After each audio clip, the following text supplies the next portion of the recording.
బ్రహ్మర్షి పితామహ పత్రిజీ గారికి ఆత్మ ప్రణామములు. వంశీ మాస్టర్ గారికి ఆత్మ ప్రణామములు.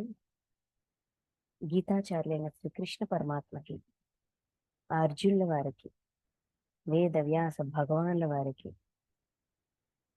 విఘ్నేశ్వర్ల వారికి, గీతామాతకు కోటి కోటి కోటి ఆత్మ ప్రణామములు. గీతను ఉద్ధరించిన మహానుభావులందరికీ హృదయపూర్వక పాదాభివందనాలు, కృతజ్ఞతలు.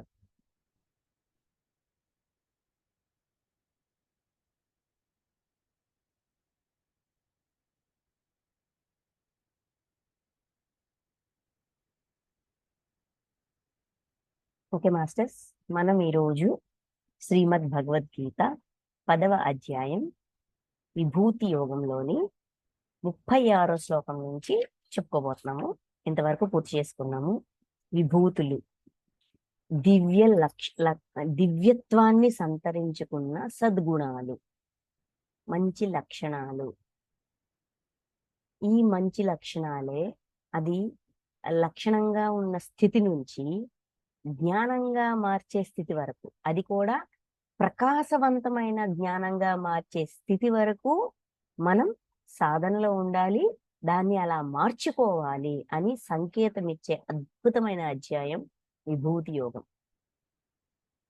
చాలా దీని యొక్క లోతుల్ని, దాని యొక్క ఆంతర్యాన్ని అర్థం చేసుకోవాలి. కానీ చాలా అద్భుతమైన అధ్యాయం ఇది. ఎక్కడెక్కడ నేను నిన్ను ఏ విధంగా నిరంతరము చింతన చేయగలను, నిరంతరము ఈ సాధనలో ఉండగలను, పరమాత్మ స్థితికి ఎదగాలి అన్నా, ఆ పరమాత్మ తత్వం నాకు అర్థం అవ్వాలన్నా, అర్థం చేసుకొని నేను ఆచరణలో పెట్టాలన్నా కూడా నిరంతరము అదే పనిలో ఉండాలి. నిరంతరము అదే పనిలో ఉండేటట్టుగా నాకు విభూతుల గురించి చెప్పండి. ఎందుకంటే నేను దేని వైపు చూసినా కూడా నాకు ఏదో ఒక లక్షణం, ఏదో ఒక విభూతి గుర్తు రావాలి. ఆ గుర్తొచ్చింది నాలో ఎంతవరకు ఉంది అని చెప్పి నేను ఆచరణలో పెట్టగలగాలి. ఇలాగ నాకు నేను మననం నిరంతర మననంలో ఉంటూ నిధి ధ్యాసనంగా మారి అది ఆత్మలో సాక్షాత్కారం అవ్వాలంటే నాకు సలహా ఇవ్వండి, నాకు మార్గం చూపించండి అని ఎంతో ఆత్రతతో, ఎంతో జిజ్ఞాసతో, ఎంతో తపనతో అర్జునుడు అడిగిన ప్రశ్నలకి పరమాత్మ అందించిన సమాధానమే ఈ విభూతి యోగం. దివ్యత్వాన్ని సంతరించుకున్న సద్గుణాలు, లక్షణం విభూతిగా మారడం, జ్ఞానంగా మారి ప్రకాశించడం ఎలా సాధ్యము, ఎవరెవరు అలా సాధించుకున్నారు, ఎవరెవరు ఏ విషయంలోన ఒక స్పెషల్, వాళ్ళ ఇందులో వీళ్ళు స్పెషల్ అన్నట్టుగా ప్రూవ్ చేసుకున్నారు. ఈ విశ్వం యొక్క సృష్టికర్త అయిన విశ్వాత్మే, పరమాత్మే వాళ్ళని గుర్తించారు అంటే వాళ్ళు ఎంత సాధన చేసి ఉంటారు, ఎంత తపన పడి ఉంటారు. అది నేను అవ్వాలి, ఆ లక్షణం నేను అయిపోవాలి, అది నాలో ఇమిడిపోవాలి, ఇంకిపోవాలి, నేను అదిగా మారిపోవాలని ఎంత తపన పడి ఉంటారు, ఎంత సాధన చేసి ఉంటారు. మనం ప్రయత్నిస్తే మనం కూడా సాధన చేసి ఆ స్థితికి వెళ్ళొచ్చు. అంత కష్టమేమి కాదు. ఎందుకంటే మన దగ్గర అప్పుడు అంటే ఇప్పుడు ఈ సాధించుకున్న వాళ్ళందరూ కూడా అది ఒక మొసలి కావచ్చు, అది ఒక రావి చెట్టు కావచ్చు, అది ఒక సింహం కావచ్చు, అది ఒక భావన కావచ్చు, ఒక మనిషి కావచ్చు, ఒక ఋషి కావచ్చు, ఒక దేవత కావచ్చు, ఎవరైనా కావచ్చు. అప్పుడు ఆ దేశ కాలమాన పరిస్థితిలో ఉన్న ఏ టెక్నాలజీ కూడా అంతకు మించిన ఉత్తమమైన సులువైన టెక్నాలజీ మనకి ఇప్పుడు ఉంది. శ్వాస మీద ధ్యాస అనే ధ్యానము, కర్మ ధ్యానం అనే ధ్యాన పద్ధతి, జ్ఞాన ధ్యానం అనే ధ్యాన పద్ధతి, వీటన్నింటికి మించి కలల ప్రపంచం. నేనేంటి, నా జీవాత్మ ఏంటి, నా ఆత్మ ఏంటి, నాలో ఉన్న తత్వం ఏంటి, నాలో ఉన్న నా అంతఃకరణం ఏంటి, నా అంతఃకరణంలో ఉన్న నాకు సంబంధించిన అసలు సత్యం ఏంటి అనేది మనం జీవించి ఉండగానే ప్రతిరోజు డ్రీమ్ వరల్డ్ తో కనెక్ట్ అయ్యి మనం చెక్ చేసుకుంటున్నాం. ఈ అవకాశం అప్పటి వాళ్ళకి లేదు, మనకి అందించబడింది. ఈ అవకాశాన్ని వినియోగించుకొని కొన్ని జన్మల పట్టే సాధనని కొన్ని రాత్రుల్లో మనం సాధించవచ్చు. అందుకే ఎవ్వరు కూడా ఏది అస్సల పగటిపూట ధ్యానం మానొద్దు, రాత్రిపూట కర్మ ధ్యానం గాని జ్ఞాన ధ్యానం గాని మానొద్దు. నా నా అంతఃకరణం ఏంటి, నా తత్వం ఏంటి, నాలో ఉన్న గుణాలేంటి, నేనేంటో నాకు తెలియాలి, నాకు నేను అర్థం అవ్వాలి, నన్ను నేను పూర్తిగా అవగాహన చేసుకోవాలి, చేసుకున్నాక నన్ను నేను మార్చుకోవాలనే ఈ స్వయం నన్ను నేను మార్చుకోవడానికి, నన్ను నేను ఉన్నతీకరించుకోవడానికి చేయవలసిన సంకల్పాలు చేస్తూ ఉందాము. దానికి తగ్గట్టుగా మాస్టర్స్ మనకి, మనం డ్రీమ్ వరల్డ్ తో కనెక్ట్ అయ్యాం కాబట్టి మాస్టర్స్ మనకి చక్కగా కళల ద్వారా మనకి సందేశాన్ని ఇస్తారు, ఇన్ఫర్మేషన్ ఇస్తారు. ఏం మార్చుకోవాలి, అక్కడ ఏముంది, అసలు మనం ఏంటి అనేది మనకి మంచి మంచి వీడియోస్ తయారు చేసి మనకి చూపిస్తారు. ఆ పరిస్థితుల్లో తీసుకెళ్లి మనల్ని పెడతారు. వాళ్ళు ఏం చెప్పరు, జస్ట్ ఆ సిచ్యువేషన్, ఒక సిచ్యువేషన్ క్రియేట్ చేసి మనల్ని తీసుకెళ్ళి అక్కడ కూర్చోబెడతారు. మనం ఏంటో మనమే చెప్తాం, మనల్ని మనం ప్రకటించుకుంటాం. అప్పుడు మనమేంటో మనకు అర్థమవుతుంది. అసలు సమస్య ఏంటి అని తెలుసుకోవడమే కష్టమైన క్లిష్టమైన పని. ఒకసారి సమస్య ఇది అని తెలిసిందా, చిటికేసినంత ఫాస్ట్ గా మనం మార్చేయగలం, మారుస్తాం. ఎందుకంటే ఆ జిజ్ఞాస ఉంది, మార్చాలి అనే తాపత్రయం ఉంది, జిజ్ఞాస ఉంది, నచ్చితే ఉంచుతా, నచ్చకపోతే మారుస్తా అనే పట్టుదల ఉంది, పరమాత్మ పట్ల విశ్వాసం ఉంది, మాస్టర్స్ చూపించే డ్రీమ్స్ పట్ల విశ్వాసం ఉంది. వాళ్ళేమీ నన్ను చీట్ చేయట్లేదు, మోసం చేయట్లేదు, నేనేంటో నాకు చూపిస్తున్నారు, అక్కడ ఉన్నది నా జీవాత్మ అనే నమ్మకం ఉంది. ఇన్ని ఉన్నప్పుడు ఎందుకు మార్చమండి, ఈజీగా మారుస్తాం. అందుకే కదా భగవద్గీత పట్టుకుంది.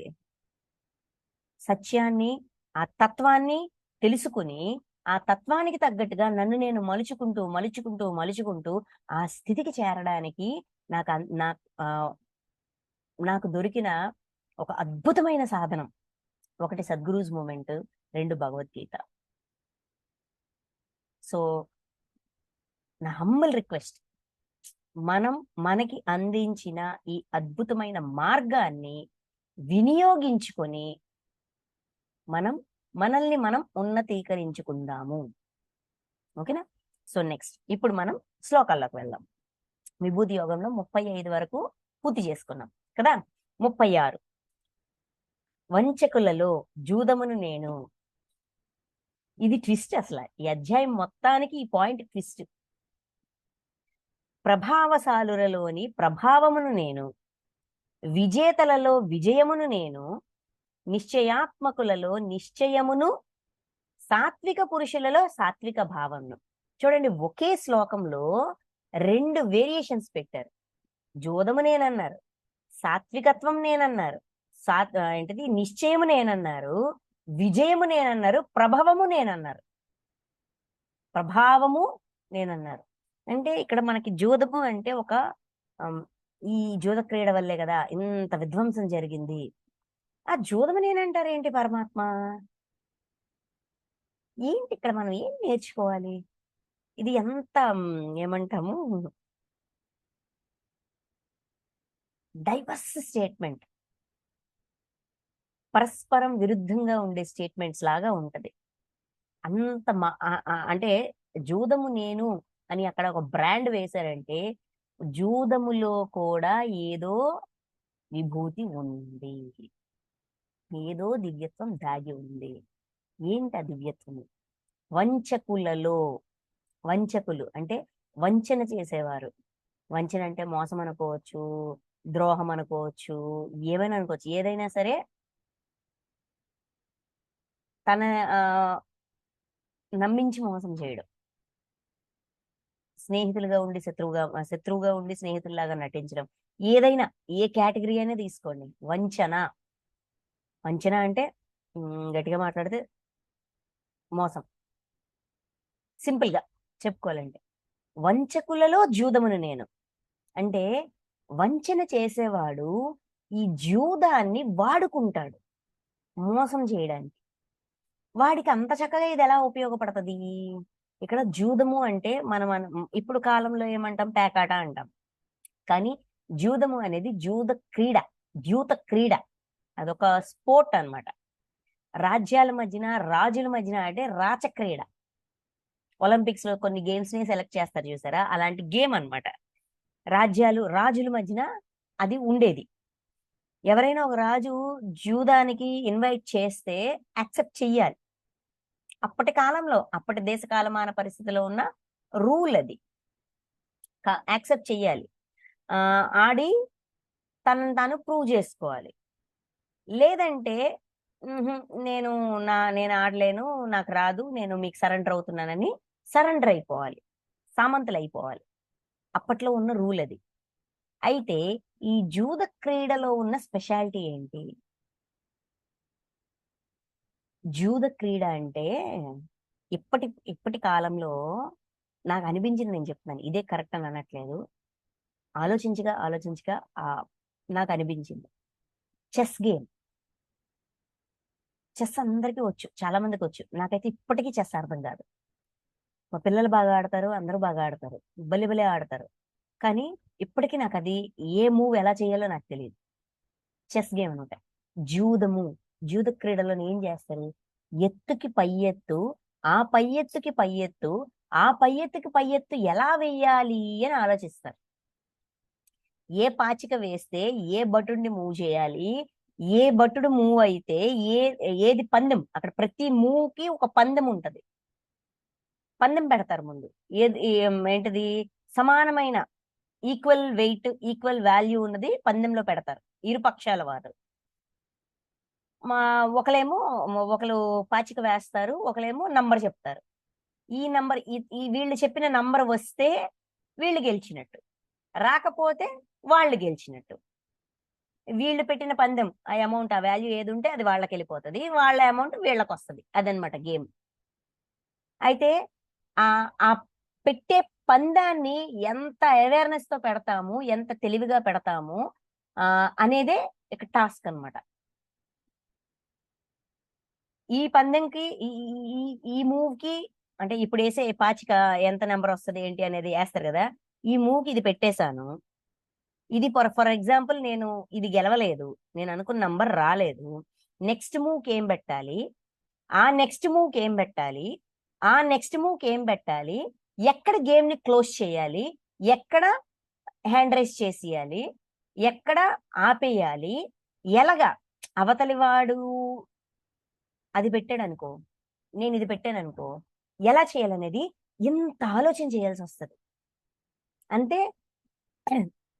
ఒక 10-12 మూవ్స్ వరకు దేనికేది.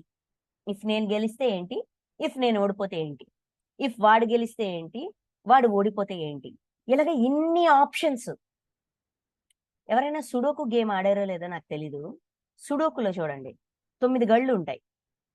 ఈ 3 ఇలాగా, సారీ, అటు 9, ఇటు 9, ఇటు 9, ఇటు 9, మొత్తం 81 స్క్వేర్స్ ఉంటాయి. 1 నుంచి 9 వరకు నంబర్స్ ని అందులో ఆ బ్లాక్స్ లో పెట్టాలి. అది హారిజాంటల్ గా గానీ, వర్టికల్ గా గానీ, డయాగ్నల్ గా గానీ నంబర్ రిపీట్ అవ్వకూడదు. ఆ స్క్వేర్ లో కూడా రిపీట్ అవ్వకూడదు. 9 క్యూబ్స్ ఉంటాయి, అందులో 9 నంబర్స్ ఉంటాయి. ఎక్కడా రిపీట్ అవ్వకూడదు. రిపీట్ అవ్వకూడదు ఏంటి? ఒక ఒక ఒక స్క్వేర్ లోన ఒక నెంబరే ఫిట్ అవుతుంది, ఆ నెంబర్ తప్ప ఏ నెంబరు ఫిట్ అవ్వదు. కొన్నిసార్లు ఎలిమినేషన్ తో నంబర్ పెడతాం, కొన్నిసార్లు ఆప్షన్స్ చూసుకొని నంబర్ పెడతాం. అంటే ఇంక ఏ ఆప్షన్ లేదు, అక్కడ అదే పడాల. అంటే ఎంత చెక్ చేసుకోవాలి, ఎన్ని రకాలుగా, డయాగ్నల్, హారిజాంటల్, వెర్టికల్, బ్లాక్, ఆ స్క్వేర్, ఆ బాక్స్, ఆ క్యూబ్ లోన ఎక్కడ రిపీట్ అవ్వకూడదు. ఎక్కడెక్కడ రిపీట్ అయ్యే ఛాన్సెస్ ఉన్నాయనేది అన్ని రకాలుగా చెక్ చేస్తాం. అదే విధంగా జూదంలో ఉన్న ఆ జూదంలో ఉన్న స్పెషాలిటీ ఏంటంటే ఎత్తుకు పై ఎత్తు వెయ్యగలిగే తెలివి. ఎదుటివాడి యొక్క సమర్థతని, వాడి యొక్క సత్తాని, సమర్థత అంటే తెలివి, సత్తా అంటే సొత్తు, ఆస్తులు, రాజ్యం, పొలాలు, what ever it may be, అతని యొక్క మొత్తం ఆదాయం, ఎంత పందెం కాయగలడు, అవతలవాడు ఎంత పందెం కాయగలడో తెలిస్తే మనం ఎంత పందెం కాయాలో మనకు లెక్క తెలుస్తుంది. ఎంత పందెం కాయగలడు, ఎంతవరకు తెగించగలడు, ఎంత సమర్థత ఉంది, అండ్ ఆట మీద ఎంత పట్టుంది, ఇవన్నీ కూడా పరిగణలోకి తీసుకోవాలి. అంటే ఎదుట కూర్చుని ఆడుతున్న వాడి యొక్క అన్ని వివరాలు మనకి తెలియాలి, తెలిసి తీరాలి. ఆ నాలెడ్జ్ మనకి ఉండాలి. ఉంటే సరిపోదు, దానికి అనుగుణంగా మనం ఎత్తులు వేయగలగాలి, పందెం పెట్టగలగాలి, నంబర్ చెప్పగలగాలి. మన నంబర్ చెప్పి మనం వేస్తాం, వాళ్ళ నంబర్ చెప్పి వాళ్ళు వేస్తారు. ఏదో ఒక ఒక చాలా రూల్స్ ఉంటాయి. ఈ గేమ్ కి కూర్చోక ముందే రూల్స్ ఫ్రేమ్ చేసుకుంటారు. రూల్స్ వైలేట్ చేయకూడదు. ఇరుపక్షాలు కూర్చొని రూల్స్ ఫ్రేమ్ చేసుకుంటారు. ఇలాగ చాలా టెక్నాలజీ ఉందన్నమాట ఈ గేమ్ లోన. ఈ టెక్నాలజీ మొత్తం ఎటువైపు చూపిస్తుంది మనకి? ఎదుటివాడి సమర్థతని అంచనా వేయాలి, మన సమర్థతని కూడా దృష్టిలో పెట్టుకోవాలి, దానికి తగ్గట్టుగా మాత్రమే రూల్స్ ఫ్రేమ్ చేసుకోవాలి. రూల్స్ ఫ్రేమ్ చేసిన దగ్గర నుంచి గేమ్ స్టార్ట్ అవుతుంది. అంటే ఆ రూల్స్ అండ్ రెగ్యులేషన్స్, అదే ఆ నియమ నిబంధనలు అనేవి తయారు చేసేటప్పుడే ఇవన్నీ పరిగణలో ఉంచుకొని నా జాగ్రత్త, నా వెన్ను నేను కాపాడుకుంటూ ఆడాలి. ఎంతవరకు? ఒక లిమిట్ వరకు. అంటే డబ్బు మాత్రమే అంటే డబ్బే పందెం, ఆస్తులు అంటే ఆస్తి మాత్రమే పందెంలో పెట్టాలి. అలాగా అంటే ప్రతి రూల్ ఫ్రేమ్ అయ్యేటప్పుడు ఆ రూల్ వెనక ఇంకే కాంట్రబట్ సిచ్యువేషన్స్ ఉన్నాయి అనేది మొత్తం ఆలోచించాల, ఆలోచించి దిగాల. అంటే మేధస్సు, జూదములో ఉన్న విభూతి ఏంటంటే మేధస్సు, ఇంటెలిజెన్స్, తెలివితేటలు. తెలివితేటలు అనేది చిన్న పదం, మేధస్సు. ఆ మేధస్సు పరమాత్మ యొక్క విభూతి. ఆ మేధస్సుని వంచనకి వాడుకుంటున్నారు. వంచన చేయాలన్నా, మోసం చేయాలన్నా, ఏది చేయాలన్నా కూడా తెలివితేటలు ఉంటేనే చేయగలడు. తెలివి లేనోడు ఏం చేయలేడు, మోసపోవడమే. తెలివి ఉన్నోడే మోసం చేయగలడు. చూడండి, ఎక్కడైనా సరే అమాయకుడు ఎప్పుడు మోసపోతుంటాడు, తెలివైనోడే మోసం చేస్తున్నాడు. అంటే మోసం చెయ్యాలంటే తెలివితేటలు ఉండాలి, సమర్థత ఉండాలి, ధైర్యం ఉండాలి, సత్తా ఉండాలి, ఎదుర్కొనే సత్తా, బయట పడితే దాన్ని తిప్పి కొట్టగలిగే సత్తా. అంటే ఏం చెయ్యాలన్నా కూడా మేధస్సు అవసరం. ఆ మేధస్సు పరమాత్మ యొక్క విభూతి. అయితే మన మేధస్సుని మనం దేనికి వాడుతున్నాం? బాధ పెట్టడానిక, బాధ పెట్టకుండా ఉండడానిక? మన మేధస్సుని, పరమాత్మ విభూతి అయిన మన మేధస్సుని ఎవరిని బాధ పెట్టడానికి వాడకూడదు, ఎవరిని ఇబ్బంది పెట్టడానికి వాడకూడదు, ఎవరికి గాయం చేయడానికి వాడకూడదు. కేవలము మన ఉన్నతి కోసం, మన ఉన్నతిలో కూడా ఒకడిని తొక్కి మనం ఎదగాలనుకోకూడదు. మన ఉన్నతి ఎక్కడ అహింసాపూరితమైన ఉన్నతి. ఇంకా క్లియర్ గా చెప్పాలంటే పూరితమైన ఉన్నతి కోసమే వినియోగించాలి. ఆ వార్నింగ్ ఉంది ఇక్కడ. వంచకులలో జూదమును నేను, మేధస్సుని వంచనకి వాడకు, ధర్మానికే వాడు, అధర్మానికి వాడొద్దు. ఎందుకంటే ఎంత అధర్మానికి మనం వాడినా, మనం ఎంత లెవెల్లో వాడతామో అంత లెవెల్లోనే తిరిగి వస్తుంది మనకి. మనం ఎంత మోసం చేస్తామో అంతే మోసపోతాం. సింపుల్ ఎగ్జాంపుల్ అండి. మనకి ఇప్పుడు సద్గురు మూమెంట్ తో కనెక్ట్ అయిన వాళ్ళు చాలా మంది కర్మలు చూసుకుంటున్నారు. కర్మలు చూసుకుంటే చాలా మంది ఎక్కువగా ఆర్థిక సమస్యలు, ఫైనాన్షియల్ ప్రాబ్లమ్స్, ఆర్థిక సమస్యలకు సంబంధించి కర్మలు చూసుకున్నప్పుడు ఎన్ని వేరియేషన్స్ చూపిస్తారంటే దొంగతనాలు, డెకాయిటీలు, మినిస్టర్లుగా, రాజులుగా ఉన్నప్పుడు ప్రజల సొత్తుని దోచుకున్న వాళ్ళు, చిట్ ఫండ్ కంపెనీలు పెట్టి బోర్డులు తిరగేసిన వాళ్ళు, ప్రజల సొమ్ముని దోచుకున్న వాళ్ళు, గుడి మాన్యాన్ని దోచుకోవడం, ఇలాంటి కర్మలన్నీ చూపిస్తారు. ఆ రోజు నా మేధస్సుని నేను వినియోగించి అన్ని లాక్కున్నాను, ఆస్తిపరుణ్ణి అయిపోయాను అనుకుంటాం. కానీ అక్కడతో జీవితం అయిపోదు. ఆ జన్మ పూర్తవుతే శరీరం విడిచిపెడతాం, వడ్డీతో సహా. తర్వాత జన్మల్లోన కొంచెం కొంచెంగా కొంచెం కొంచెంగా కొంచెం కొంచెంగా అనుభవించి ఎంత పెయిన్ ఎంత మందికి ఎంత తీవ్రతతో ఇచ్చామో అంత పెయిన్ అన్ని జన్మల్లో అంత తీవ్రతతో పొందుతాం. ఎక్కడా దీని డిస్కౌంట్ ఉండదు. అందుకే ఆర్థిక సమస్యలతో వచ్చిన వాళ్ళకి ఆ దాతృత్వం అనే లక్షణం తమలోన డెవలప్ అవనంత వరకు కూడా వెసులుబాటు కనిపించదు, కర్మ క్లియరెన్స్ కనిపించదు, దాని యొక్క తీవ్రత తగ్గుతూ రాదు. పరీక్షలు పరీక్షలు పరీక్షలు పరీక్షలు. అక్కడ ఏం చేశాము? ఎదుటివాడి కష్టార్జితాన్ని మనం అతి సులువుగా తీసుకున్నాం. దేనివల్ల? మన మేధస్సుని వినియోగించి. ఏ మేధస్సుని వినియోగించి పెయిన్ ఇచ్చామో ఇప్పుడు ఆ మేధస్సే ఎందుకు పనికి రాకుండా పోతుంది. ఎంత తెలివని చూడండి. చాలా మంది బిజినెస్ మంచి తెలివితేటలు ఉంటాయి, మంచి ప్లానింగ్ ఉంటది, ఆ మంచిగా ప్లాన్ చేసుకుంటారు. వాళ్ళ దగ్గర ఆ ప్రాసెస్ అంతా ఉంటది, టెక్నాలజీ అంతా ఉంటది, అన్నీ ఉంటది. కానీ ఎంత ఇన్వెస్ట్ చెయ్యు మాయమైపోతుంటది. ఇంకా ఇన్వెస్ట్ పెట్టడమే, చేయడమే చేయడమే చేయడమే, ఎక్కడా ఇది ఉండదు. అంతేకాదండి, షిరిడి సాయిబాబా యొక్క సచ్చరిత్రలో కూడా ఈ మాట ఉంటది. డిగ్బీ అంటది ఆ గుడి మాన్యం, గుడి యొక్క పూజారి కూతురు 3 జన్మల స్టోరీ చెప్తారు షిరిడి సాయి. ఏంటిది ఊరి కోసాది గారి భారీగా ఉంటది, ఆ తర్వాత పంతులు గారి కూతురుగా ఉంటది ఆ అమ్మాయి. ఆ జన్మలో వచ్చిన ఆ భర్త మోసం చేసిన ఆ పొలాన్నే ఈ జన్మలోనేమో గుడికి రాసేస్తుంది. అన్నా రాసేస్తావా అని చంపేస్తారు. అలాగా 3 జన్మల తర్వాత అదే స్థలము ఎవరైతే నిజమైన హక్కుదారుడో వాడి దగ్గరికే వస్తుంది. ఈ మోసం చేసినాడు అక్కడ పనోడుగానో బాధపడుతున్నాడుగానో ఉంటాడు.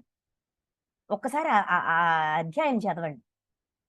కర్మ సిద్ధాంతం ఎంత పర్ఫెక్ట్ గా వర్క్ అవుతుందో అర్థమవుతుంది. మేధస్సు ఈ రోజు వాడేసాము, మన పని అయిపోయింది అనుకోవద్దు. అది తిరిగి తిరిగి తిరిగి వస్తుంది. అందుకే ఈ క్షణం నుంచి జూదములో ఉన్న పరమాత్మ విభూది అయిన మేధస్సుని ధర్మం కోసం మాత్రమే వినియోగిస్తాను. గతంలో ఈ మేధస్సుని ఉపయోగించి ఏ అధర్మాలైతే నేను చేశానో వాటన్నిటినీ సరిచేసుకునే ప్రయత్నం చేస్తాను, నాకు అవకాశం ఇవ్వండి మాస్టర్స్ అని విన్నవించుకుందాం. ఏమో మన గతంలో ఎక్కడ ఏ చరిత్రలు ఉన్నాయో రిక్వెస్ట్ పెట్టుకుంటే కదా తెలిసేది. చాలా కర్మలు అంటే ఫైనాన్షియల్ కర్మలు చాలా స్ట్రాంగ్ గా ఉంటాయి. ఎంతో మంది ఉన్నారు ఇలాగా. కానీ ఓపికగా వెయిట్ చేసి ఎన్ని కర్మలైనా చూసుకొని క్షమాపణ చెప్పుకొని వాళ్ళ పరిస్థితిని మార్చుకున్న వాళ్ళు కూడా ఉన్నారు. విసిగిపోయి మధ్యలో వదిలేసిన వాళ్ళు ఉన్నారు. కానీ ఆ ఓర్పుతో సహనంతో వెయిట్ చేసి చేసి తమ పరిస్థితిని మార్చుకున్న వాళ్ళు కూడా ఉన్నారు. జరుగుతుంది. దాతృత్వం అనే లక్షణం మనలో డెవలప్ అయిందా సెట్ అయిపోతుంది మెల్లమెల్లగా మెల్లమెల్లగా. ఎందుకంటే అక్కడి నుంచి మనం ఏదైతే దోచుకోవడం అనే గుణం ఉందో ఆ గుణాన్ని దాతృత్వం అనే గుణంతో మారుస్తాం. ఆ దుర్గుణం దగ్గర ఈ సద్గుణాన్ని పెడతాం. ఈ సద్గుణాన్ని రిప్లేస్ చేయడం వల్ల కొంచెం వెసులుబాటు దొరుకుతుంది. ఆ వెసులుబాటు వల్ల విశ్వాసం వస్తుంది. ఆ విశ్వాసం వల్ల మనం ఇంకొంచెం ఓర్పుగా వెయిట్ చేసి మన కర్మల్ని మనం క్లియర్ చేసుకుంటాం. కాబట్టి మేధస్సుని అధర్మానికి యూజ్ చేయొద్దు, ధర్మానికే వాడదాం. ఇది వంచకులలో జూదమును నేను అనే దాంట్లో పరమాత్మ యొక్క విభూతి, దివ్యత్వాన్ని సంతరించుకున్న లక్షణము మేధస్సు. నెక్స్ట్ ప్రభావశాలురలోని ప్రభావమును నేను. ప్రభావశాలురు అంటే టాలెంటెడ్ గైస్. ఒక్కొక్కళ్ళు ఒక్కొక్క టాలెంట్ ఉంటది. అది వాళ్ళకి వాళ్ళ యొక్క ఏమంటాం వాళ్ళ జీన్స్ లోనే ఉంది అంటుంటాం చూసారా, అలాగనమాట. వాళ్ళు కొంతమంది చక్కగా పాడగలరు, జస్ట్ ఒక్కసారి వినగానే పాడేయగలరు. కొంతమంది అలా చూస్తూ చూస్తూ డాన్స్ చేసేయగలరు. కొంతమంది చూస్తున్నట్టుగా కళ్ళు అటే ఉంటే ఇక్కడ చెయ్యి తిరిగిపోతుంది, పెయింటింగ్ వేసేస్తారనమాట. ఏంటది? వాళ్ళలో ఉన్న టాలెంట్. ఆ ప్రభావమును నేను అన్నారు. ఆ టాలెంట్ పరమాత్మ యొక్క విభూదంట. ఇందులోంచి ఏం నేర్చుకోవాలి? చాలా సార్లు కొంతమంది యొక్క టాలెంట్ చూస్తే మనకి ముచ్చటేస్తది. కొన్నిసార్లు ఈర్ష్య వస్తది. ఏముందిలే ఆ మాత్రం ఎవడు చేయలేడు. ఇలాంటోళ్ళు బోలెడుమంది ఉన్నారు అని తేలిగ్గా తీసి పారేస్తాం. మనలో ఆ తేలిక, లోకువ భావన రాకూడదు. ఎందుకంటే ఆ టాలెంట్ పరమాత్మ యొక్క విభూతి. అది దివ్యత్వం. ఆ టాలెంట్‌ని, ఆ ప్రభావాన్ని దివ్యత్వంగా మనం ఎప్పుడైతే చూస్తామో, అంగీకరిస్తామో, మనలో అసూయ, ద్వేషం, లోకోభావన, తేలిక భావన అనేవి ఉత్పన్నమవ్వవు. ఎన్ని జన్మలు కష్టపడ్డారో అంత ప్రభావాన్ని సంతరించుకోవడానికి. మరి అంత సాధన వల్ల అది సాధించుకున్నప్పుడు మెచ్చుకోవాలా వద్దా? ఆ ప్రభావము పరమాత్మే అనే భావన మనలో మనం స్థాపించుకుంటే మనకి ఎవ్వరి పట్ల ఈర్ష్య, ద్వేషం రాదు. ఎందుకంటే ప్రతి ఫీల్డ్‌లో ఇది ఉంటది. ఆఫీసుల్లోన, స్కూళ్ళలోన, ఇళ్ళలోన, ఇంట్లోనే ఇద్దరో ముగ్గురో కోడళ్ళుంటే, ఎవరో ఒక కోడల్ని అత్తగారు మెచ్చుకుందంటే చచ్చింది లెక్క. మిగతా ఇద్దరికీ ఆమె మీద ద్వేషం వచ్చేస్తది. ఈర్ష్య వచ్చేస్తది. మనము చేస్తాం. మనం చేస్తాం. మనకి ఆవిడకి ఏంటి డిఫరెన్సు? ఆవిడనే మెచ్చుకుంటారు. సరి అయిపోయే. ఆ మెచ్చుకోవడంలో ఆమె యొక్క పనితీరు కావచ్చు, ఆమె యొక్క చాకచక్యం గావచ్చు, ఏదో ఒక స్పెషాలిటీ ఉంది కదా! ఉంది కాబట్టే మెచ్చుకున్నారు గదా! ఆ చాకచక్యాన్ని దైవత్వంగా భావించి, అది నేర్చుకోవడానికి మనం ప్రయత్నించాలే గానీ, ఆమె పట్ల ఈర్ష్య, ద్వేషము డెవలప్ చేసుకొని, ఆమెను ఎలాగ దించాలి, ఎలాగ కించపరచాలి, ఎలాగ తప్పుని తను ఏదైనా పొరపాటు చేస్తే డేగ కళ్ళతో కనిపెట్టి, ఆ తప్పుని హైలైట్ చేయడానికి ట్రై చేయడం, ఇయన్నీ చేయడం వల్ల ఏం లాభం? మనం దిగజారిపోతాము. మన దృష్టిలో మనం దిగజారిపోతాం. మన దృష్టిలో మనం దిగజారకుండా ఉండాలి అంటే, ఆ ప్రభావాన్ని, ఆ టాలెంట్‌ని, వాళ్ళలో ఉన్న ఆ స్పెషాలిటీని మెచ్చుకోవాలి. గుర్తించాలి. ఎదుటివాడు గుర్తించిన ఆ టాలెంట్‌ని, ఆ ప్రభావాన్ని మనం మెచ్చుకోగలగాలి. Whole heartedly. హృదయపూర్వకంగా. హృదయపూర్వకంగా మెచ్చుకోగలగాలి. అప్పుడు మనం అది నేర్చుకోగలుగుతాం. అంటే ఆ స్థితికి రావడానికి వాళ్ళెంత కష్టపడ్డారు అనేది దాన్ని మనం పరిగణలోకి తీసుకుంటాం. ఎవరు ఊరికే ఒక రాత్రిలోన పెద్దవాళ్ళయిపోరు. ఒక రాత్రిలోన పేరు, ప్రఖ్యాతులు సంపాదించేరు. దాని వెనక కొన్ని ఏళ్ల, కొన్ని జన్మల కృషి ఉంటది.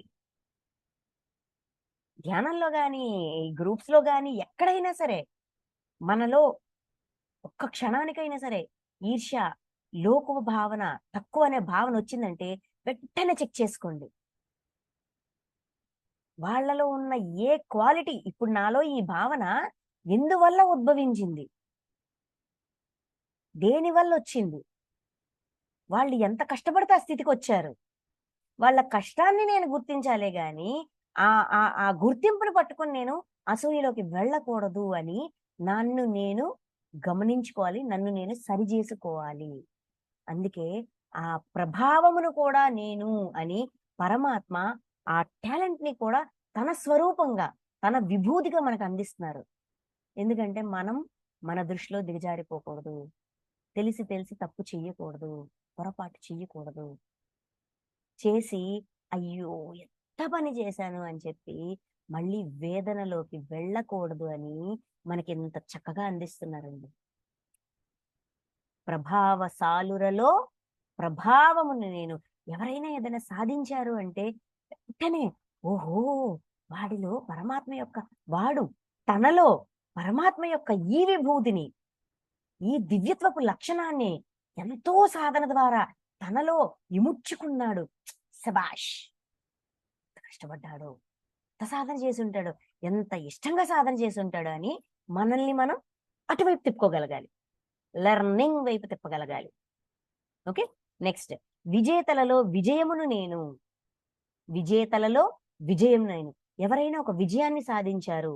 సక్సెస్ విజయాన్ని సాధించారంటే, ఆ విజయము పరమాత్మ యొక్క విభూది అంట. అంటే వాడు ఆ సక్సెస్ సాధించడానికి ఎంతో తపన పడి, ఎంతో కష్టపడి ఆ స్టేజ్‌కొచ్చాడు. వాడి కష్టాన్ని పరమాత్మ, పరమాత్మ గుర్తిస్తున్నారు. వాడి కష్టం యొక్క ఫలం ఇది అని పరమాత్మ గుర్తింపునిస్తున్నారు. శ్రమకు తగ్గ ఫలితం అంటాం కదా, పిండి కొద్ది రొట్టి అంటాం కదా, అలా విజేతలలో విజయమును నేను. ఎందుకు విజేత అయ్యాడు? ఎందుకంటే శ్రమ పడ్డాడు, దానికోసం చెయ్యాల్సిన సాధన అంతా చేశాడు. ఎంతమంది అండి, ఇప్పుడు ఒక మల్లీశ్వరి గాని, ఒక కరణం మల్లీశ్వరి గాని, లేదంటే ఈ ఈ క్రికెటర్స్, ప్లేయర్స్, ఈ పెయింటర్స్, ఈ ఆధ్యాత్మిక వ్యక్తులు, వీళ్ళందరూ కూడా ఈ రోజు మనకి వాళ్ళ పేర్లు వినిపిస్తున్నాయంటే ఈ వినిపించడం వెనక వాళ్ళ ఎన్ని ఏళ్ల శ్రమ ఉంది. రాత్రి పగలు నిద్రాహారాలు మాని ఎంత కష్టపడ్డారు. ఊరికే ఆన్ ద స్పాట్ ఒక్క రాత్రిలో వచ్చిందా ఈ విజయం? కాదు కదా. ఈ విజయం వెనక ఎంత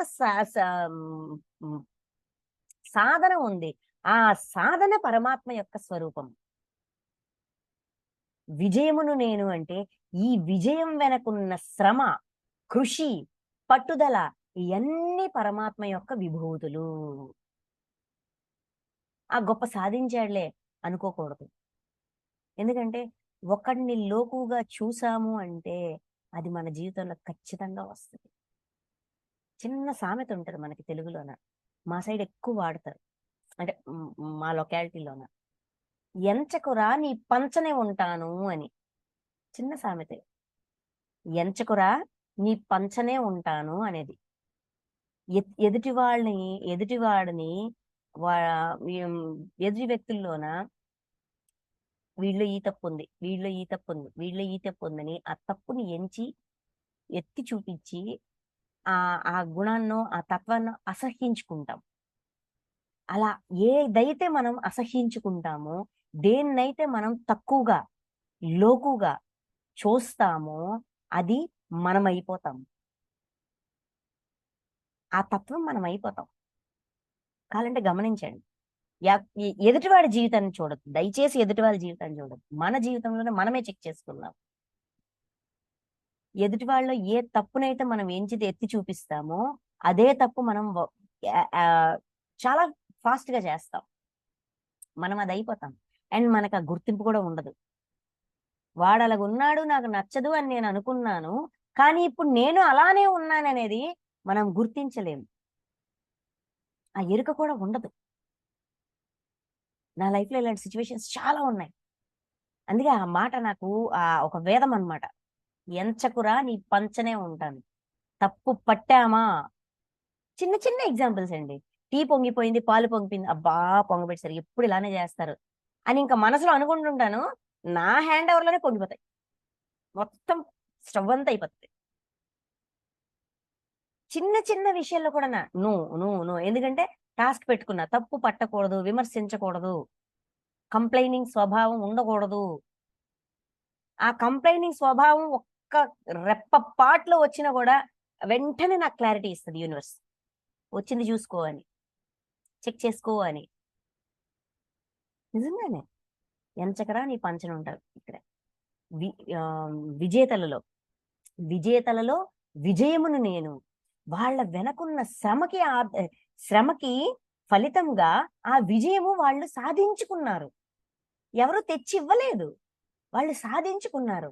వాళ్ళ యొక్క శ్రమని మనం గుర్తించగలగాలి. అది పరమాత్మ యొక్క విభూతి. గుర్తించి ఇంత శ్రమ పడితే మనం అనుకున్నది సాధించొచ్చు అని దాన్ని లెర్నింగ్ వైపు తిప్పాలి, జ్ఞానకోణంలో తిప్పుకోవాలి. మన జీవితంలో దాన్ని స్థాపన చేసుకోవాలి. అప్పుడే ముందుకెళ్ళగలం. నెక్స్ట్, నిశ్చయాత్మకులలో నిశ్చయమును, సాత్విక పురుషులలో సాత్విక భావమును. నిశ్చయాత్మకులు అంటే ఒక పని చేయడానికి డిసైడ్ అయ్యామా, ఇంకా పని చేసేంత వరకు ఆ పని ఎలాగైనా కానీ రకరకాల మార్గాలు వెతుక్కొని వాళ్ళు ఏదైతే నిశ్చయించుకున్నారో, అంటే డెసిషన్ మేకింగ్ అన్నమాట. నేను ఇది చేస్తాను అని డిసైడ్ అవుతారు, నిశ్చయించుకుంటారు. అది పూర్తి చేయడానికి, ఆ నిశ్చయాన్ని కార్యరూపం దాల్చదని ఎంతవరకు చెయ్యాలి, ఎలా చెయ్యాలని నిర్ణయించుకుంటారో ఆ విధంగా చేసుకుంటూ పోతుంటారు. నిశ్చయాత్మక శక్తి. ఒక డెసిషన్ తీసుకున్నామంటే ఆ డెసిషన్ కి కట్టుబడి ఉండే తత్వం పరమాత్మ యొక్క విభూతి.